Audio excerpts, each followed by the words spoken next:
Welcome back to another episode of On a Mission. I'm your host, Dr. Wendy Norfleet with Norfleet Integrated Solutions, and it's my pleasure to have Shannon Nazworth with Ability Housing as my guest today. Welcome, Shannon. Thank you so much for having me.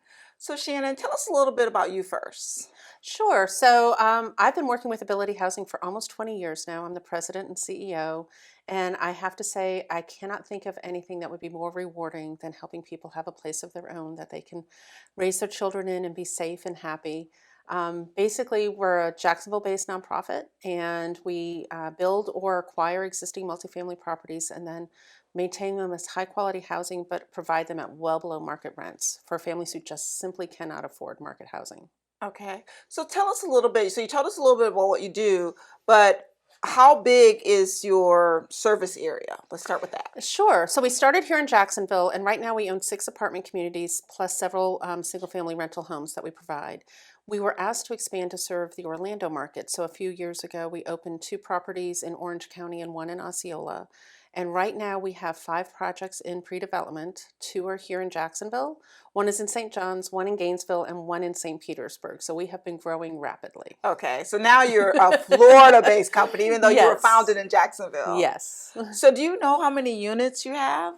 On any given day right now, 800 families have a place to live because of Ability Housing. Oh, wow. That is awesome. Yes. So if I know someone, or I'm sure you have a long wait list, but how do you get on that list even to qualify for it? Absolutely. The best thing to do is go to our website or call our office and find out, because every property is a little bit different. Okay. But the wait lists are kept at the property level because they know exactly what units are going to be coming available, and they work the wait lists. So the best thing is to go to the property, get on the list, and when your time comes, be available. Jump quickly, get the documents in, because unfortunately we wish we could meet all of the need, but the need is growing.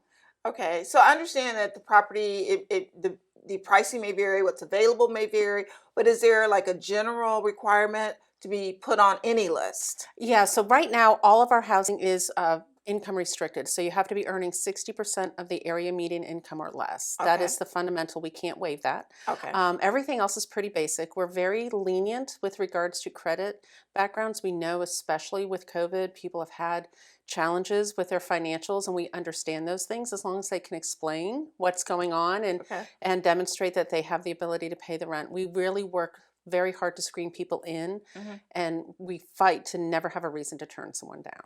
Okay, that's great. So what's your average wait time? I know it varies from property to property, but Unfortunately, we do max out the number of people we'll put on the wait list, Okay. because if we're not going to get to your name, we don't want to have the false hope. right. So it's several months, and then we'll open up the list and renew it again. But we try not to have multi-year wait lists. That's Okay. just ridiculous.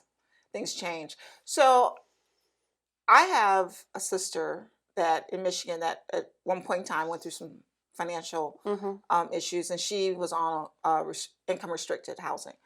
So I also know that once you get on there, it's almost like a review period periodically to make sure you still qualify. Do you still use something like that? We do. Every year when somebody renews their lease, we just have to recertify their income to make sure they haven't earned too much to income out. Okay. Of course, for us, the objective is to help people move on to other housing. We want our housing to be a stepping stone on their continuum in their life. But, especially with incomes not keeping up with housing costs, we know the need is unfortunately continuing to grow. Right. So what happens if someone, like, say, for example, I didn't really plan it, but maybe at the end of my review, I'm a little over, so I'm no longer qualified for your housing. What happens? Do your organization work with them to help them find additional housing, or are they out on the street, or? Usually the individual will know well in advance that because typically when the people come in, they're not right at the edge. They have to have a significant increase in their income for it to become an issue. And if it does, then we just work with them. We help them find another place. Usually, the case managers that we have on site will be working with any family. So if we have a good thing like that happen, Yeah, that is a good thing. it's a very good thing. It's not a turning the switch and all of a sudden the next day you don't have a place. We always work with everyone. Okay, that's good to know.